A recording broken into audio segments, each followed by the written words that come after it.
You're listening to Barbell Logic, brought to you by Barbell Logic Online Coaching, where each week we take a systematic walk through strength training and the refining power of voluntary hardship.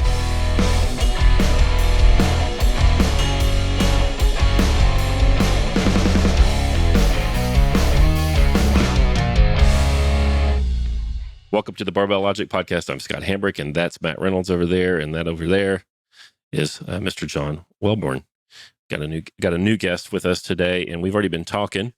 I don't know. We've been talking for 35 minutes. Always the best. Always the pre-show is always someone where all the solid gold comes out. Well, that's true. Yeah, the post-show is the one for us where I'm like, you turn on that recording, and the podcast guests, they just freak out. They freeze up. And the second you stop recording, they tell you the 3 best stories. And so we've learned you've got to just keep recording after you tell them that you're done recording. So they'll keep doing this. So you and I have known each other for a while, and I did the Power Athlete podcast that you guys have. You guys have been doing that for several years, and we came down to Southern California and trained. My wife and I came and trained to your place in Southern California, and then you set it up and moved from Southern California to Austin. Yeah. Because you're trying to turn Texas into California. That's what we heard.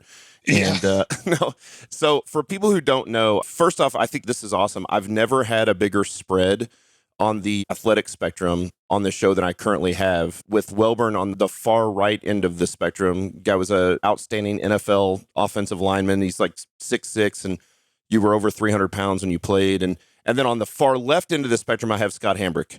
That's right. And 16-inch. like a 9-inch vertical. 16 inches. 16-inch vertical for Scott Hambrick. It's true. So, Welbourn, you've done all these things. I'm interested to know, like I heard Joe Rogan talking the other day, and he said, I'll always be the fear factor guy. Like, that's who I'll be. And so I guess my question for you is, you've done all these things, sort of like early paleo guy and all these other things with programming. And so tell us a quick rundown of your story. And then what do you think you're known for? Like, what do you think are the things that people remember you for the most? All right, let me see where to start. I grew up in Southern California. I was the youngest of 3 boys. Played sports growing up. Wasn't necessarily that good at really anything. And then, that's bullshit. Oh my God. We're going to call bullshit first thing. It was really tough being an NFL star. I got into martial arts pretty young. My older brother, I remember, got beat up once, or I think the way the story goes, got his ass kicked by some dude at school. And my dad wasn't much of a fighter. And so, straight up Karate Kid story. My dad takes my brother down to this local martial arts dojo. This guy in our neighborhood, this Japanese dude, had a martial arts place. So he takes my brother down there. And about 3 weeks later, when my brother came home and started punching and kicking all of my other brother and I, my dad just took all 3 of us. And I thought it was great. I asked my mom, I'm like, can I go every day? And back then it was not 1, 2. It was just basically you pay 1 fee and you show up as much as you can. So we would go every day and we would just do 2 classes because my mom would drop us off and she wasn't going to come back in an hour. So we just would stay for 2 or 3 hours and do 2 classes and train. And I got to be pretty proficient as a fighter. And at about 10 years old, I thought kicking was stupid. So I wanted to get into some more boxing stuff, but the Y and some of that stuff was too far away. So I ended up training at this kickboxing academy. And I just wanted to box and get in the ring. And I did that for a bunch of years and played basketball and baseball and, obviously other sports. And I was pretty tall, but pretty skinny. And my older brothers all lifted weights and they were all big football players. And I was like, man, when I go to high school, I want to play football, because my older brothers told me that all the cool kids play football in high school and I didn't want to be uncool. So I showed up to go play football, and all these kids that I went to school with had all played in all these Pop Warner teams and had won national championships and were all pretty high level players. And I didn't even know how to put my pads in my pants. And I remember the first day we go out there, these kids have been playing for years. They all knew a bunch of stuff. And I remember the very first drill we had, I kind of stood up, and I remember this dude came running at me and I punched him as hard as I could in the face. And he kind of stumbled, went down, and I kind of got nervous and stopped. And the coach was like, great, that was awesome. Can you do it again? And I was like, yeah, I think I can do it again. It's my favorite thing to do. Yeah. I was like, this is what I've been good at. And I found all of a sudden, my brother Eddie had laughed at me for years. And he used to always take a pencil and he'd put an orange on top and be like, this is your neck.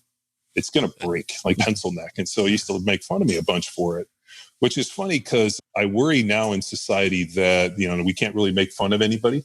And I can think about the majority of things that pushed me had to do with one, shame, and my brother's making fun of me.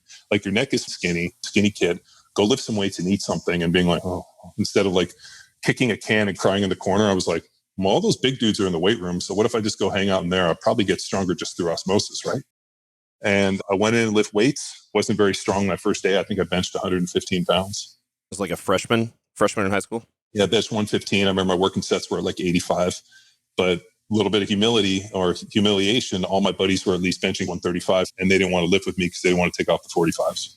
So I was like, okay. So my goal was to be able to bench 135 so I could train with my buddies. So I just maxed out every day. And like a week later, I was benching 135. Shocker. And, and I started eating, got bigger and stronger. I think I was 6 foot 165 as a freshman. And then the next year I was like 6'2", 200. I gained like 35 pounds. And then I just kept getting bigger and it was amazing, which I know you guys are going to find this shocking.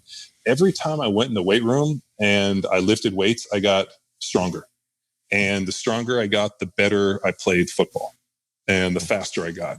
And like, it's always like where these, I didn't see performance gains out of the weight room. And I'm like, man, the only place I really saw performance gains were in the weight room.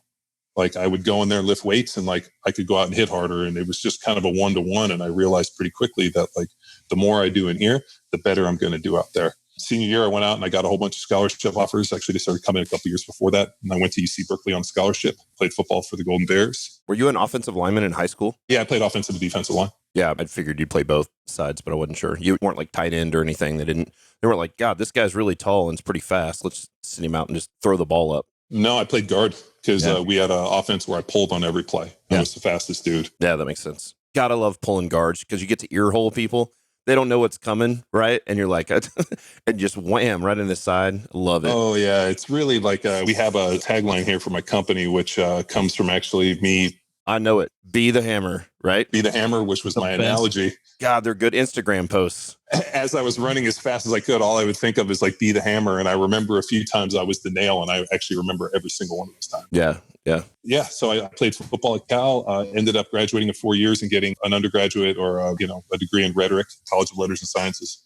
So I got a degree in rhetoric and then went on and did my master's work in my fifth year while I was playing when I was playing my fifth year in college. From there, I got drafted to go play for the Philadelphia Eagles.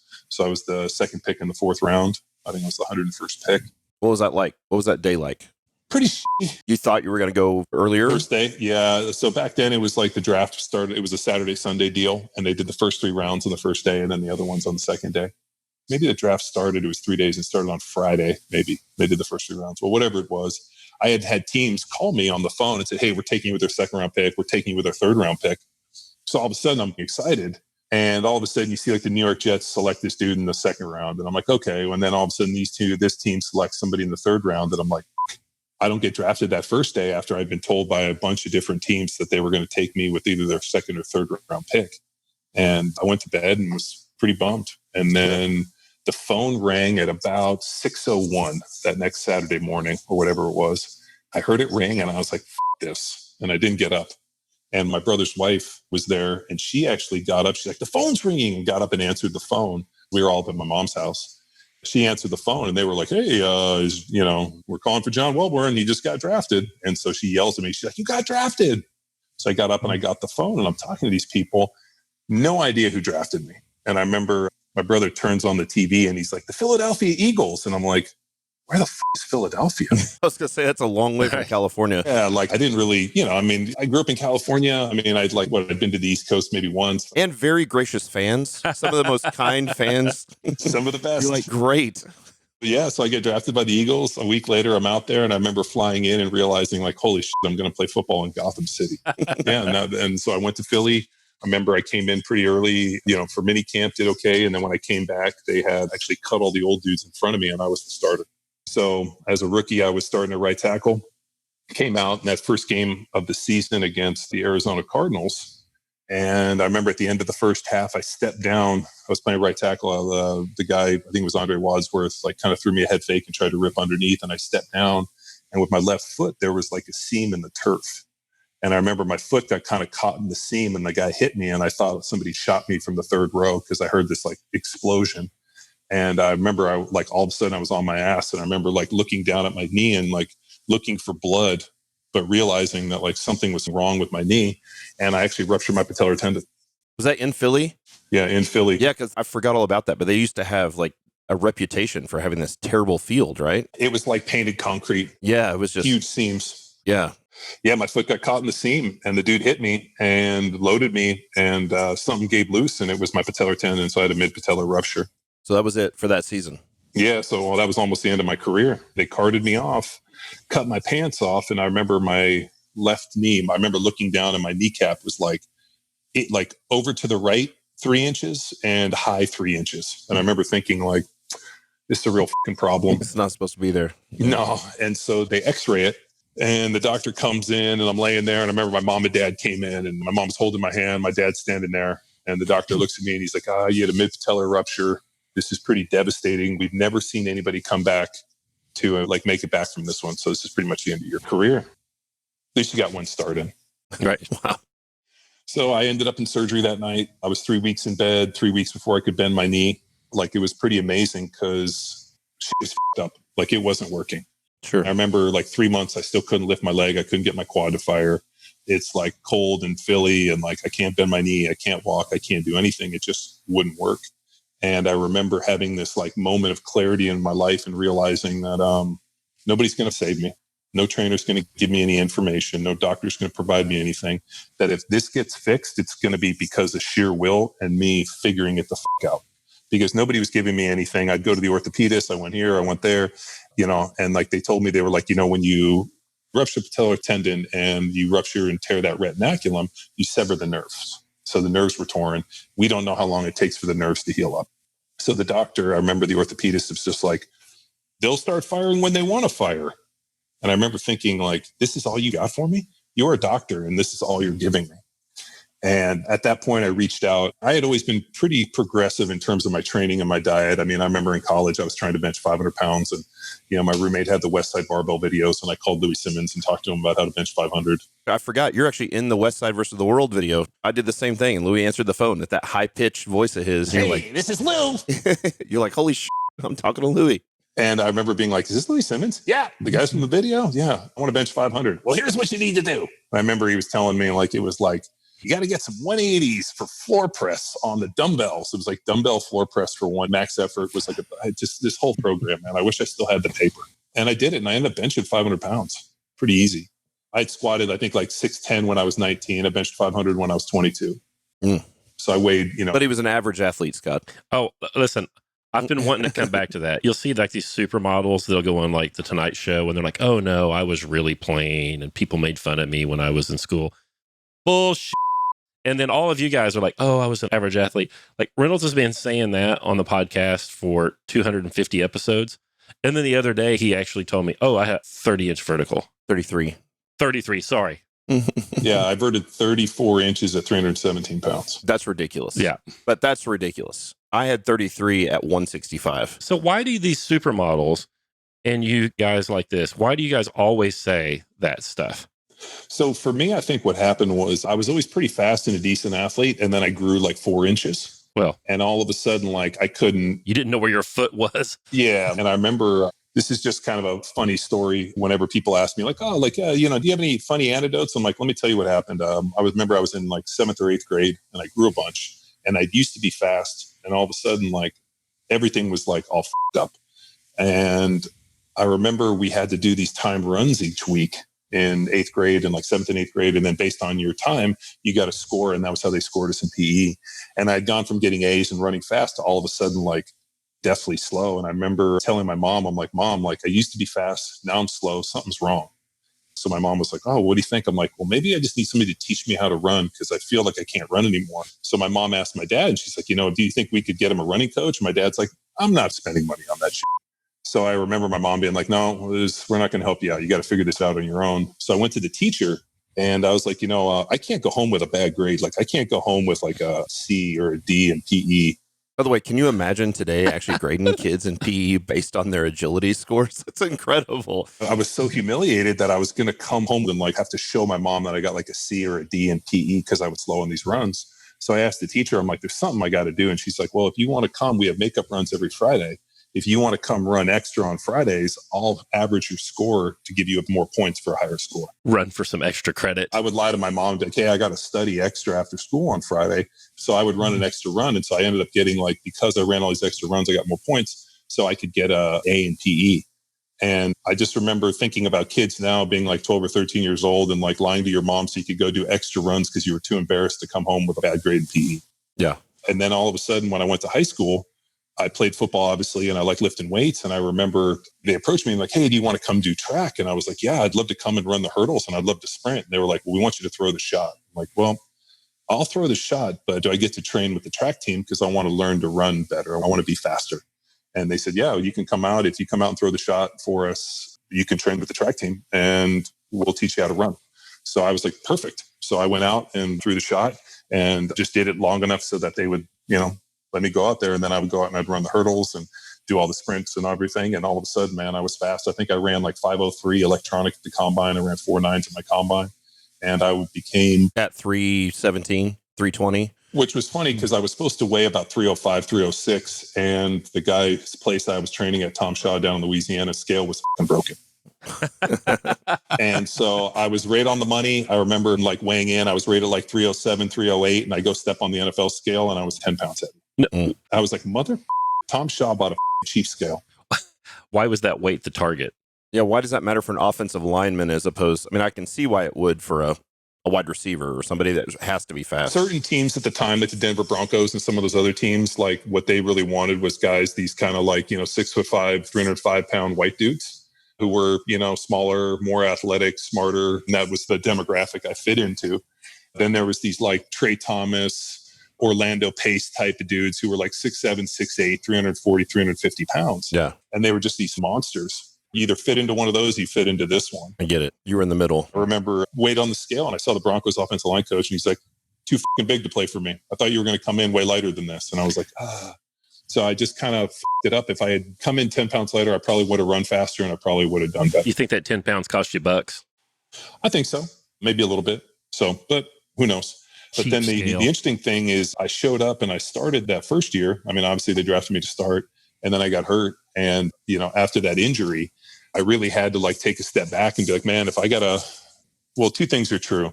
If I want to play this game, I'm going to have to figure this out myself. If I don't want to play this game, I have to figure this out myself so I can go on and lead a normal life and not be hampered by these injuries. So I got hooked up as a rookie with a guy named Mauro De Pasquale. And Mauro did my first supplement deal. And I remember Mauro sent me his book, which was the anabolic diet. And, which was the first, Mauro was doing carb cycling 25 plus years ago. And Mauro did my first supplement deal, sent me all the diet and training. And I remember reading, because I had done a bunch of nutrition work in college and actually wanted to do that for my major and did enough stuff to get a minor in it. Mauro sends me this book and he sent me all this diet stuff. And it could not be more different than what I'd learned in school. Yeah. It's like saturated fat is not bad. If you need saturated fat for a healthy androgen profile, you can cycle carbs and, protein being the, obviously the most important macronutrient for body composition. Man, I remember having this kind of, I don't know, I like to call it an existential moment, this moment where I took a step back and thought to myself, you know what, and this happens to me periodically, somebody approaches me with something and you hear something and you kind of have this idea of being like everybody else. You're like, I'm good. Or you take the Bruce Lee and empty your cup and think, hey, this guy knows what he's doing. Maybe I don't know everything. Let me humble myself and do what this guy says. And so I decided you know what? This guy knows what he's talking about. I'm going to humble myself. I'm just going to do exactly what he tells me. And this is during the recovery, your rookie year still. Yeah. So how did you guys actually hook up? Did he reach out to you? Did you reach out to him? No. So my agent knew Mauro. Okay. And hooked me up with him for a supplement deal. So he's like, hey, Mauro had a new supplement company. Yeah. And he was looking for some NFL players to sponsor. So he was like, hey, so my agent's like, hey, I got you this supplement deal. I want you to jump on the call and talk to this doctor. He's pretty sharp with diet and training. So we got on and we just started talking diet and training. And I was like, okay, you know what? This is pretty good stuff. And I remember when he sent me everything and I read his book, it was right before the season was going to start, training camp. And I was like, I'm not going to go make wholesale diet changes this close to season. I've gotten this far. I'm just going to keep with what I'm doing. And I got hurt and was like, all right. So I dug in. I had nothing to do. I couldn't get out of bed. I read his book. I read everything he sent me. And I remember we got on the phone and I was like, Doc, here's what I got to do, man. I got to remodel this thing, man. I got to put on muscle. I got to put on size. I got to get bigger and stronger. And I got to, make some big changes. And so he ended up writing me a bunch of diet and was like, hey, this is what I want you to do for your training. And everything started going pretty well, but I still couldn't get my knee come around. I just couldn't get my quad to fire. I couldn't get it to work. And he ended up plugging me in with Charles Poliquin. And I remember I talked to Poliquin on the phone and all Poliquin talked to me about was all the drugs I wasn't taking. He's since passed away, so I'm sure I can say that now. I'm not talking shit on the man. I'm just telling you what our conversation was. Sure. And then I called Morrow back, and he was like, let me plug you with another guy. And then that's when I talked to Charlie Francis. I had no idea. I had no idea you had done that. Yeah. I'm jealous because the other guys I've talked to, but I would have loved to have talked to Francis. Charlie was like, and we talked about the idea of like, hey, the only way you learn to run faster is by running fast. It's like, it just was a lot of good, but he really said, hey, you need to jump on and get into the EMS. So the electromuscle stimulation stuff, we've seen great results with this. And so he plugged me in and I ended up getting the unit, followed his program. And I'll tell you, about 3 or 4 weeks after doing the EMS protocols, all of a sudden, like, I remember I was doing like a single leg press, like we had this kind of laying down kind of single leg press deal that they used in rehab. And I remember like I could use like 3 plates, and all of a sudden I get in there and I'm like hitting 3 plates, and I was like, put another one on. Like by the end of the workout, I basically was pushing the stack. And within like 6, 7, 8 weeks, all of a sudden I was like back to squatting and pulling and this. And like next thing you know, like at the end of 12 weeks, like everything was fine. Yeah. Like my leg was firing. I was here. Like I was all of a sudden like feeling like, hey, you know what? Like I can turn the corner on this. Dude, I was really big and strong. And I remember I stepped on the scale and I weighed like 326. And I was massive. Like I looked like a big planet with little people orbiting me. And I remember we went out to OTAs and mini camp. I remember I got in my stance for the first time and we were doing pass sets. And I remember just thinking like, man, like I'm rusty or I'm slow. And I remember we went into some live drills, and man, I remember I sat back and this dude just ran around me like I was standing still. And I had this interesting realization that like I might be too big or I'm not moving fast enough. So I remember I hit up Morrow and I was like, Morrow, I think I'm too big. I need to lose weight. Like I just can't move as fast at that body weight. And he said, slow down. Like, don't worry. Let's get you in shape. And I remember he altered my diet stuff, and I came back for training camp that second year. I think I lost 20 pounds in that 6 weeks. I showed up and I was like 306, up 10% body fat, still benching 500, and went in and started 16 games that next year. And then basically used what I did that first year and that remodeling effect of what I called and all that training, nutrition, and everything that I kind of foundationally made in that first year allowed me to basically go and be successful for the next 10 years. Yeah. I want to know more about this EMS. Exactly how did you guys use that? What's amazing is you got all these people now at home that they've got all these TENS units, and they're like, that's what I'm doing. Like, no, it's different. No, yeah. You don't understand. No, it's way different. Charlie Francis was lighting your ass up with that thing, right? Like it was as high as you could shock it. The analogy he gave me is that if you don't have like a scared feeling of sweat on your lip, like to the point where like, I don't know if I can add another, any amperage to this. Like, if I can't ramp up intensity to the point where like, holy shit, somebody's going to tear. And if you don't have like a bead of sweat on your upper lip is what he said. Like, and then the minute that you feel like, oh, okay, this is doable, then you kind of ramp it up. You have to chase the intensity. So where did you place the electrodes on this thing? I'm so interested in the electrodes were put in like within the muscle insertions. So there was always like 2 pads on, basically the 2 proximal quad and distal quad. Yeah. And then there was always a ground.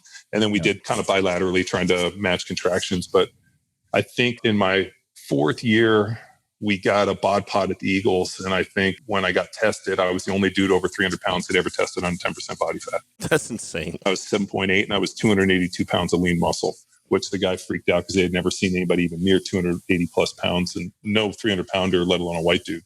So the diet stuff that we had done with Morrow in terms of like how to cycle the carbs and obviously carb cycling, eating protein, saturated fat, just being smart with all that stuff. And then really just matching, calorie intake with energy expenditure, which for 20 years, man, I've been telling people, I'm like, the law of thermodynamics works. That's right. Gets scuttled based upon, your desire to have magic foods. Yeah. I used to go get my BMR done regularly. I mean, I was pretty close on average, around 4,400 calories a day on my BMR.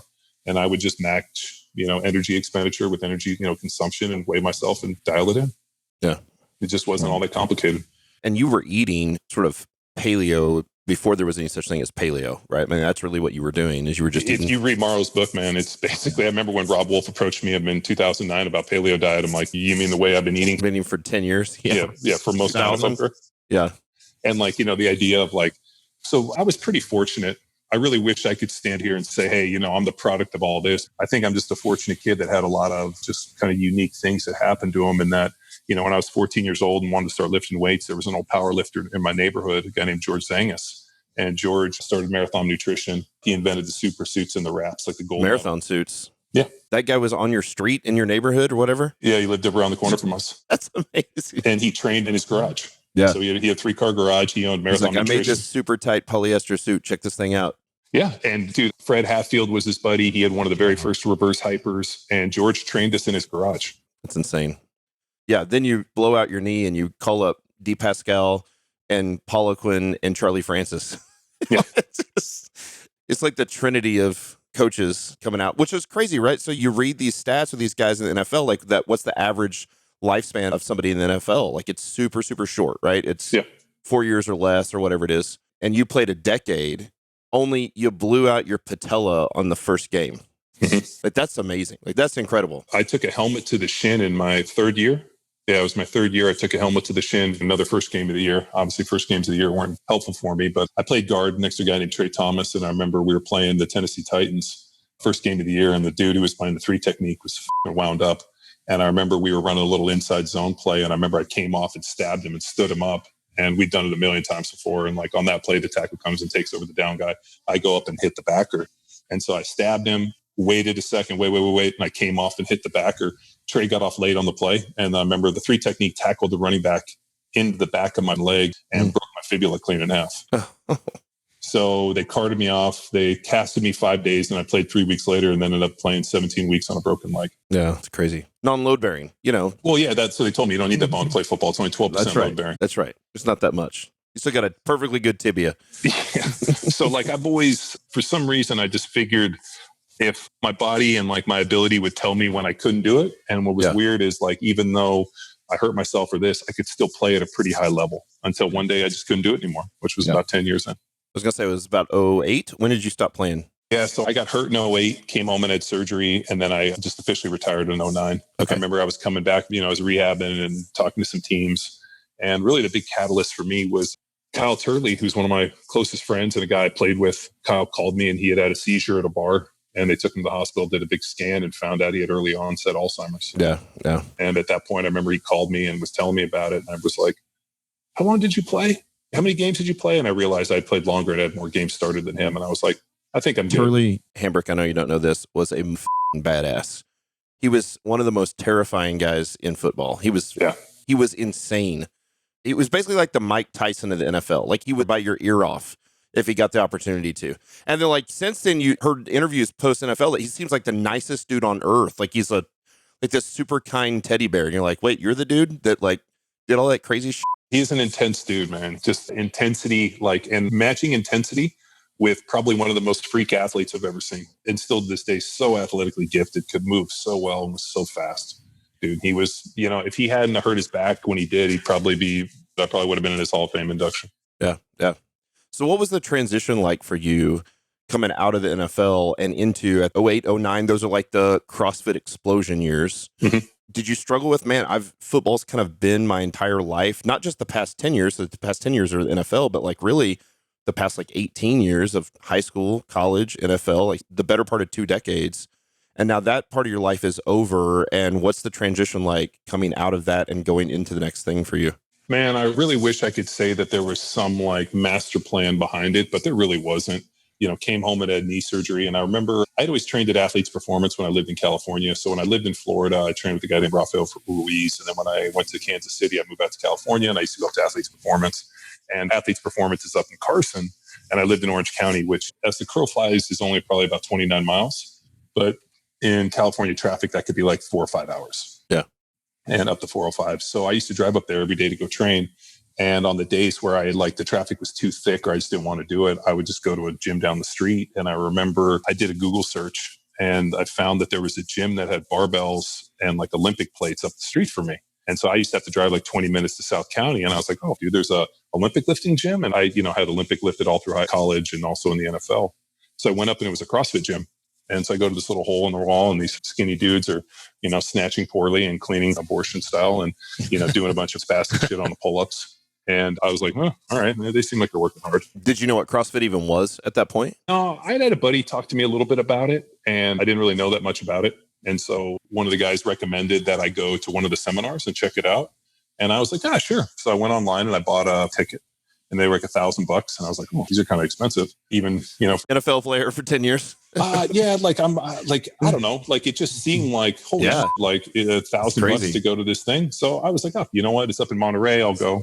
So I buy the ticket, go to Santa Cruz, and showed up at this CrossFit gym just randomly to learn about it. And I thought it was a certification. So I showed up in like jeans and basketball shoes and a t-shirt, not realizing that like you were going to do it. Yeah. So I ended up working out in jeans that first day, listen to what the CrossFit people were talking about. And like a lot of it made sense. A lot of it didn't. And it just sounded like more like just uneducated people making observations about shit they didn't know about. Yeah. I mean, like I'd never seen people get excited about like putting 135 on the bar. It was just really kind of strange to me. But the one thing which was really exciting, one is the fact that they were so into this glycolytic capacity. And I had kind of always kind of subscribed to this idea of like, hey, if you have a big glycolytic engine, you can bang and can move a lot of heavy loads, and have big capacity. Like you can really do a lot of things. And the increased glycolytic capacity piece was really what had kind of tweaked my mind. The idea of like, like if you can create a bigger base of GPP, theoretically, you should have a bigger platform to build upon, not realizing that that's incorrect. So I had kind of like taken a turn this way and I should have gone this way. And so I found myself at the CrossFit deal and started training at this CrossFit gym, which ended up, the owner got excited and told CrossFit. And then that's when they asked me to do the CrossFit Games. And so that was in 2008. I got a phone call, a week or two before this games and said, hey, you want to do the CrossFit Games? And I was like, sure. What's that? They told me, and I was like, great, I'll show up and win that thing. So I went up there actually and competed in the CrossFit Games. Was the first run at Castro's, was it the run through the mountains? And you're like, here's this offensive lineman. Oh, yeah. Well, and I was 308 pounds. I know every time I see Sam Dancer now doing that, I think of you. When I see Sam Dancer try to, like, like he's kind of not at all anywhere near your size, but he's big for a competitive CrossFitter. Yeah. What's he, 225? Yeah, right. So the guy's still 75 pounds less than. So I think of him and he's dying, right? He's real strong. And, he deadlifts over 600 on ladders and stuff, which for a CrossFitter is strong. And every time I watch him sort of have to run through the mountains, I think about Welbourn. And was that 08? Yeah, 08. Is that the year Jillian? Yeah. So, yeah, she's one of our coaches. So, yeah, she's great. Yeah, I did that. And then like a few days later, I left and went to, go to training camp with the New England Patriots. Oh, wow. Yeah. So I went to like 7 days later after the CrossFit Games, I went. And I'll tell you this, I was tired in training camp. I bet. I was real tired and I realized I shouldn't have done that. And my training was all f***ed up because I totally pivoted that last couple of weeks before the CrossFit Games to try to, increase my metabolic conditioning and learn handstand push-ups and muscle-ups. So all of a sudden, a week later, I go to training camp for the New England Patriots. And I remember I come out there and I'm like, my legs were tired. I was not, I kind of f***ed myself. And in that last preseason game, I remember I came off and I hit a guy. And when I loaded me, I kind of felt a crunch in my knee and I actually chipped off a piece of bone on my kneecap, got pulled off and got stuck in the joint. And so I remember walking off and being like, oh, dude, something's stuck in my knee. And I remember like kicked my knee real hard and it kind of like popped out for a second. I was like, oh, thank God. And that was the end of it. After the game, I didn't say anything because, dude, I had started every NFL. Like I had been a starter my entire NFL career. I just figured like, I'll make this team and I'll say something after the first game. And because like once you're on the roster for the first game, you're vested and you're guaranteed your money. So I was like, oh, it. I'll just not say anything and we'll see how it goes. About, 3:58, that last day, I get a phone call from the Patriots like, hey, the Coach Belichick wants to see you, which just means you're getting cut. And so they brought me in and said, hey, we're going to make some roster moves. We're going to cut you today, but we want to re-sign you tomorrow. And so I was like, okay. So I hung out for a day. They called me back. I went back in and they put me back through a physical. And at that point, they were like, your knee's f***ed up. I was like, yeah. And they were like, why don't you say something? I'm like, well, I've never been cut up before. And at that point, they were like, we can't re-sign you. And I was like, I understand. So I left and came home and had knee surgery. And so I was rehabbing on the couch. And then that's when, Glassman asked me about helping them develop their technology in terms of training athletes. Yeah. I thought, oh, you know what? This seems interesting. Let's give it a shot. Got it. So did you officially, at that point, in your brain, you're like, okay, I can retire now? No. Or did you still think you were going to come back?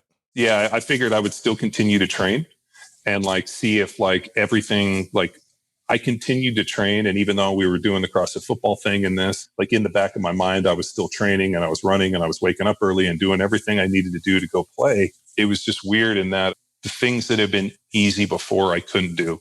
I wasn't as fast. I didn't have as much push off. Like whatever happened in that surgery, really was debilitating. And I think the doctor was way too aggressive because there was so much scar tissue and bleeding from what he did. I had to go get a second surgery to clean all that out. And then after that, I was fine.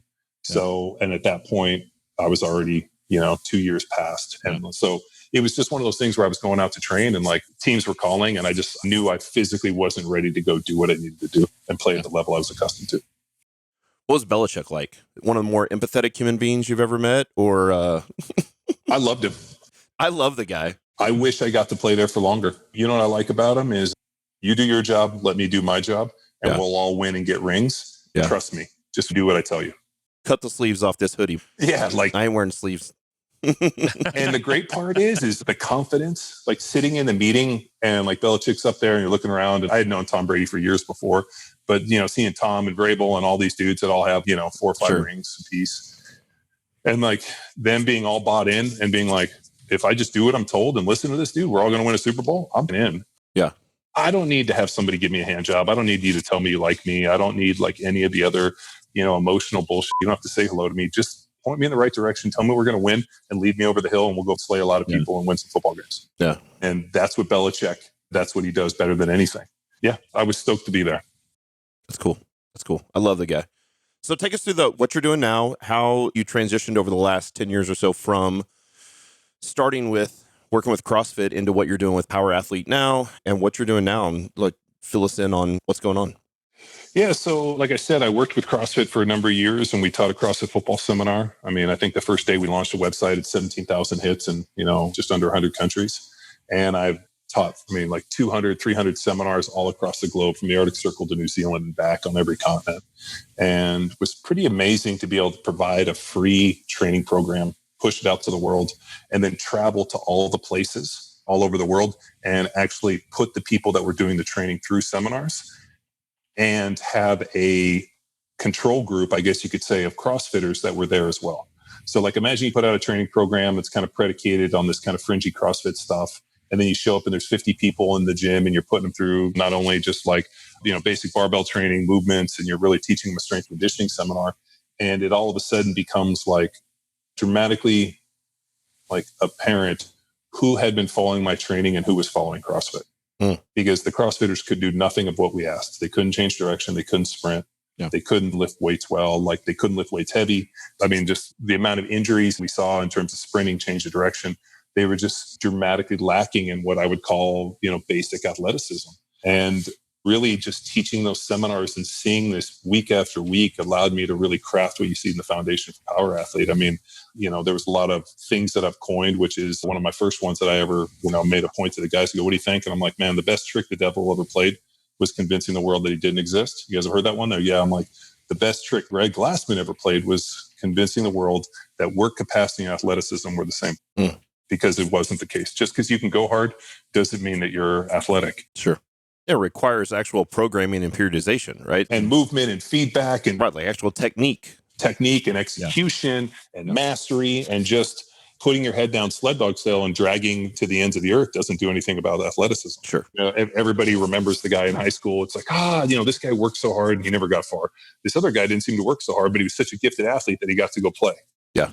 So it's just really interesting observation in that piece. And then you start realizing that, what I was seeing in real time was the SAID principle, that specific adaptation imposed demands, that if you ask somebody to do nothing but submaximal efforts for extended periods of time, you get a conversion of fast twitch muscle fibers to slow twitch muscle fibers. And just to be able to sustain this type of stuff. Sure. And then people are like, well, what about Rich Froning? And I'm like, you have to throw out outliers. When you start putting millions of dollars out there, you're going to get outliers that show up that prove the paradigm wrong. But let's look at the general curve. Well, is Rich Froning actually training for the CrossFit Games with CrossFit? I would say he probably does do CrossFit by definition. He's probably doing increased work capacity at broad time modal domains. So I would say that, but I would definitely say that what we've seen with CrossFit is outliers that showed up. Sure. That had maybe a specific, adaptation, maybe something genetically, like who knows? Like he has the ability to suffer longer than other people, and the guy is able to move at a really fast rate continuously.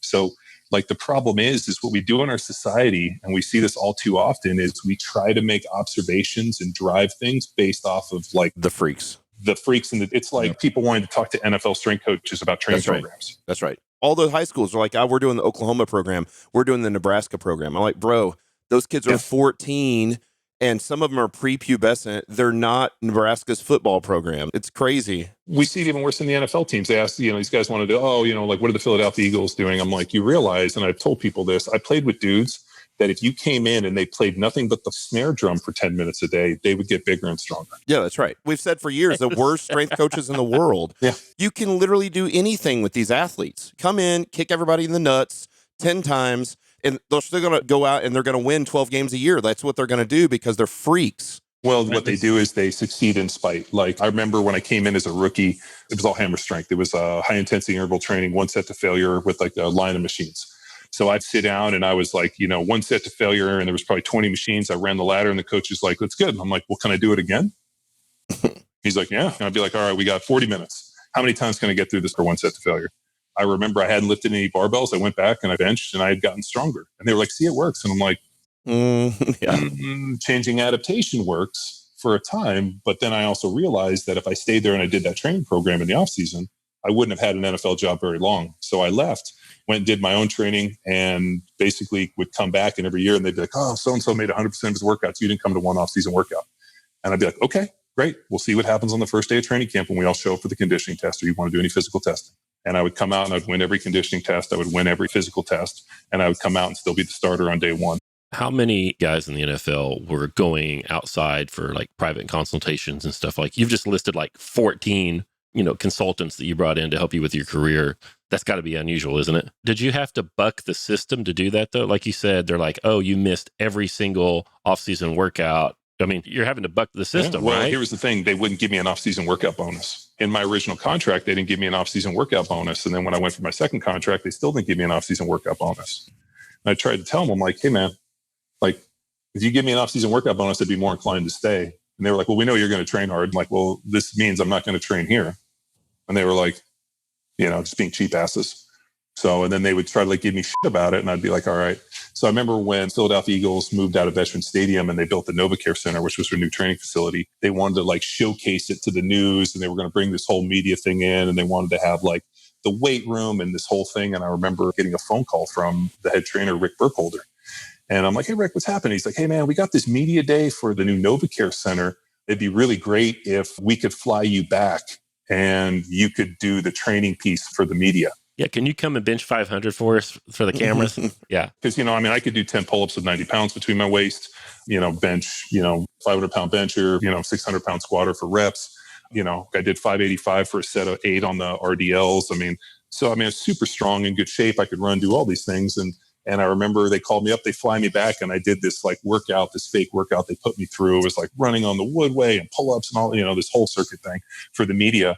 And I get done and I was like, so you fuckers train here the whole off season. You got to fly me into town, even though I don't do any of this stuff to film your media shit. They were like, yeah. I'm like, okay, sounds good. Give me that bonus. That's what you should have said. How do they justify that, though? They're like, okay, here's the guy that goes off the res. We got to call him in when we need to show somebody that's, trained. Yeah. Do you think it was actually confidence? Like, there was this thing that like, hey, man, we've got to give these off-season training bonuses to the guys that we think actually might just be down at the strip clubs in Miami all off-season. Yes. So to keep them here, it was more about curfew and like making sure that they didn't go off and like snort a bunch of cocaine down at the strip clubs in Miami. They knew you weren't going to do that. You're going to go train. It's like, he's good. He'll train. That was exactly their reasoning. Yeah. What I found is if you're 6'6" and you're 300 pounds, and I was single, it's a lot easier to meet girls if you're 6'6", 300 pounds and 10% body fat than 6'6", 300 to 30% body fat. That's also been my experience, actually. For some reason, chicks like big dudes if they got muscles. And I figured that out, when I started lifting weights when I was 14. So I was like, you know what? Like, I would rather, be in good shape and look the part and be able to kick ass. So let's promote what you're doing. Like I said, we taught a ton of seminars for CrossFit, and about 2011, 2012, after realizing that, the relationship that I was in was pretty tumultuous, I launched Power Athlete, which was really my brand and has been like the brand of my company for the last, 7 years. Have you been defending your brand? I do defend my brand constantly. I think what you find in this world is that there are brand stewards. There's people that are stewards of your brand. There are people that are, have come to you for, like good reasons. There's not some nefarious clandestine plan to erode you and to steal and this and this. And I think you have people that come to you that are honest, good people. They obviously want to, I guess, have success themselves, but they've chosen your, I guess you could say, like your family, your brand, your crest, whatever it is, to really flourish underneath it. And I think that piece is important to have people that are that, because like if you're the only dude beating your war drum and the narrative just comes from me, that's why it's not called John Welbourn Fit. It's called Power Athlete, right? Because that's what we do. We make power athletes. There's many coaches and we have people on the blog, and I make sure that like it's not my voice all the time and that it's coming from other people. And if I'm the only byproduct and I'm the best person that I ever developed, then effectively my brand has failed. So, I mean, I constantly, when we go work with coaches, I mean, we work pretty extensively with Naval Special Warfare. We were just out working with the guys at Development Group out in Virginia Beach.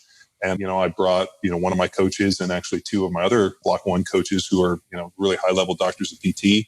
And I really don't like PTs all that much, but these guys are switched on. And we went in there. As I was hearing them present and going through the 4 days we were there, I thought to myself, man, these guys are really good. That to me is by far the biggest source of pride, is when I can sit back and be impressed by the people that I've brought. It just makes me look better. And I think what happens, sometimes people, when they create something, have this idea that they're the only ones that understand the vision, and they have to be, the person at the forefront pushing it forward and, lead, follower, get out of the way or I'm going to trample you. And there's this idea that, like I might have a vision, I might be able to see the forest through the trees, but at the end of the day, like people have to paddle, people have to row, and you can never be too sure of yourself. You always have to be able to pull in information and surround yourself with good people. And I think if you find top performers and people that are pushing and, and believe in your vision, I think you have to empower those people and bring them in and, allow them to, steward the ship a little bit, because, at the end of the day, like it's not about me. And I think that's a really hard thing for people to kind of step away, that, something like CrossFit is a classic example. It's about all these people. And even though Glassman talks about the community, at the end of the day, it's about him. It's about his ego. And, he's the only one that knows where it's going in this. And I think like, if we're on a car trip and I'm the only one who knows where we're going, and everybody's fucking lost, we're probably lost. It's amazing that it's not all about me either evokes tremendous amounts of fear and anxiety in people, or freedom. It's one of the two, right? Yeah. And so for me to hear it's not all about me is freedom. Like, hold on, you've got great people that are ambassadors for your brand, so that it's not a cult of personality, so that if you die or something happens, like the thing carries on because it's not about me. Like to me, there's freedom in that. Like I'm not in bondage to my brand. Sure. But boy, some people are. They can't seem to get out of it. They're like, well, this is about me. I need it to be about me. Yeah. It's pretty interesting, man. Like when you talk about success, and this is something I've really observed, is that the people that have not had success early, like had a ton of failures and then something is successful later in life, don't always know how to deal with it, or also don't, have the humility of it. Like I played in the NFL at the highest level. I had injuries, setbacks here. You think you're at the top of the world, you get kicked in the balls in this. And, the next time you do it, you realize that, it's a team effort, and I have to be extremely humble and never take myself too seriously. And the minute that, ego starts to become a bigger factor than intelligence, like it's funny. My dad passed away about 1.5 years ago. He got diagnosed with cancer right after Christmas and was gone end of February. He was 80 years old. And what's amazing is I probably referred to something that we talked about, or like some observation or analogy or something that he made almost every single day of my life. And I remember he told me once when I was pretty young, he goes, you got to look out for ego. Ego's killed more people than cancer. Mm. And, and that idea of like pride in who you are, pride in the quality of your work, and, being able to do a good job and have people believe in you and support you and to be honest, and all those other things are just givens. But where ego gets so dangerous is all of a sudden you start doing things that are to your detriment to feed your ego. And so something I constantly think about is like, is ego driving this? Am I not making the right decision based off of the best decision for me, my family, and my company? Or am I doing something to feed the spoiled child or, immature child in me that is my ego? Is this about me needing to succeed to prove something to myself? Or is this the best way? It's something I think about all the time. And I never want to be in a situation where ego forces me, or I make a decision based off of, the egotistical, spoiled little brat inside of me, opposed from the clear-headed man that's trying to see through the forest through the trees. I think what happens to a lot of men and a lot of women too, I mean, people in general, is as they get more success and everything starts getting, they get this cult of personality and they get the emperor's new clothes, and all of a sudden they have yes man and everybody tells them how great they are. And they don't have people around them, who might, tell them the truth, or be like, I don't think that's right. And so what they do, or they have those people, what they do? I don't want to hear that. So they cut them out and they just surround themselves with their own, sycophants, and they end up in this echo chamber. And then everybody's telling you how great you are. And you don't have the failures, or you don't have the ups and downs of the emotional intelligence to realize that I'm making decisions based off people stroking my ego and feeding my immature little child inside me. Because I don't know that for you guys that are listening that have children, kids are extremely selfish, right? Like, I want to have that popsicle. I'm going to eat that popsicle. And you know what? I'm probably going to get my ass, but I still want to eat that popsicle. And like with my kids, right? Like they make decisions off of emotion, and that's as they grow, they'll start to realize that's not the best way. But I think what happens, especially with men, and, I've done this, I've built this brand, I'm this person, everybody tells me how wonderful I am. I walk into gyms and, my quotes are painted on the wall. And all of a sudden they start believing that shit. They surround themselves with people that just continue to feed that narrative and feed that spoiled child. And then they make decisions to the detriment of their company, or they do things that are viewed as irrational instead of sitting back and being very calculated and thinking, you know what, the world's going to f me. I don't need to help it at all. Let me be intelligent about this. So that's the way I think about it. I could be totally wrong. And maybe those guys are way more successful than me and tell me I don't know what I'm talking about. But for me personally, I never want to, allow my own ego to derail what I'm trying to do, which is really just battle the bullshit, man. Power Athlete, our theme has always been, this global strength conditioning company based on fostering, developing athleticism, making power athletes. And at all times, even though it's painful a lot, being able to admit when we're wrong and to always provide really good, accurate information and really just go to battle with the bullshit. Yeah, it's good, dude. So how do they find you? Where do you want people to go? Super easy to find. John Welbourn, at John Welbourn on Instagram and Twitter and Facebook. I had 5,000 friends on Facebook, and then I realized that I didn't know any of them. So I had one of my interns go through and do this mass purge. So I have a pretty small Instagram friend base. And at that point, I just realized, especially with a lot of the kind of the nefarious shit happening on Facebook, I realized that Facebook wasn't necessarily a very good marketing platform for us anymore. So I just kind of made it a personal deal. I'm big on Instagram and Twitter, and then obviously Power Athlete.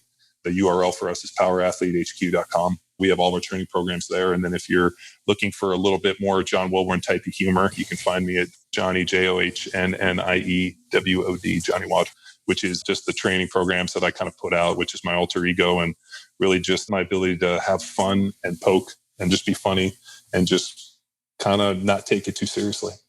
I think our training is extremely interesting in that we have different markets and different people that we attach to. It's pretty interesting. Like you guys in the market you guys are working with, and especially like the, the kind of the basic barbell, kind of like, hey, this is my first introduction and trying to get people into it, is a real fascinating market. And we work with that. But really what we do in our primary market is after people get through with what you guys are doing, they usually find something like what we're doing, which is they still want to lift weights. They want to condition. They want to sprint. They still want to train like athletes. And, they usually have some type of, secondary goal. Like, we got a bunch of dudes right now are getting ready for hunting season. I have guys all the time. Like I had one guy the other day was like, hey, I need to modify this program a little bit because I pulled out an elk tag and I'm going out to hunt Roosevelt elk and they're 1,000 pounds and I got to hike. And he went through this whole training thing and I was like, yes, that's what I like to hear. If the only reason you're training is to get in shape to go on vacation, like I can help you. But at the end of the day, I want to hear your story about dragging 1,000-pound elk out of the mountains. Performance. Yeah. Yep. That's good. Dude, thanks for doing the show. That's great. Got any more soapboxes? God, I feel like you didn't get a word in edgewise, and you're by far, the smartest one of the bunch. Oh, I don't know about that. I don't know about that. Oh, it's definitely true. But no, man, I really enjoy living here in Texas. I've lived all over the United States. I lived in Florida. I lived in Kansas, lived in Missouri, lived in Pennsylvania, lived in New Jersey, lived in Northern California, Southern California. And I love living here in Texas. Yeah. Yeah. What I always liked about Texas is, which is different than just about any other state in the country, is how much pride people have in being from Texas. Yeah. Like, it's amazing. Like, I always tell my kids, I'm like, like the fact that people here in Texas have this much pride and they know their history, that they teach Texas history in schools, and that people fly the Texas flag with like the American flag. And you got good barbecue down there. Dude, I know some spots, like everybody talks about Franklin's and some of these other spots, man, but there's some other like hidden gems that like would blow your socks Little off. hole in the walls that you can just, Dude, there's a place over in Bernie that we go to. It's called Blackboard Barbecue. We found it on accident, really. I go there like for every family occasion. The lady, like for my birthday, she let us rent out the place. They sell out every day by about 2:00. So I have to call her. I got her phone number. I text the lady or call her on the phone. You're like, we're coming. And then she pulls it aside. Hold that meat. Oh, That's it's cool. Unbelievable. Like there's a little barbecue trailer over in Dripping that's next to this world. Like you would drive by it and not even think to stop. And there's a line around the corner for it. Those are the best. Thank you, dude. Hey, everybody, that's John Welbourn. He's down there helping keep Texas, Texas. Keep Texas, Texas. It's important. Scott, where are you at? I'm in Tulsa, Oklahoma. Oh, okay. All right. Yep. My old neighbor's like 90 years old. He's probably the world's most interesting man. He was one of the most prolific cockfighters. And I don't mean with his penis. I mean like with roosters. And he raised like one of the most successful strains of roosters and fought them all around the world. And like is this like legendary character in terms of like rooster fighting. And he had like, I think he was like number 5 in the world in terms of roosters. And he like raised this whole, like, I think it's called like the Witch Doctor was his strain of roosters. He had a company called Power Cock instead of Power Athlete. He like trained cocks to be like incredible athletes. Dude, he told me once that he knows more about conditioning than any other human being on the planet for the mere fact that he conditioned all these animals. He's in the Hall of Fame for racehorses. What else is he in? Oh, he's like an incredible gambler. I remember a pretty funny deal. He invited me over to play cards. And I'll tell you this, a few things I've observed is don't ever go play in a card game with an old man who's had a standing card game for 60 years.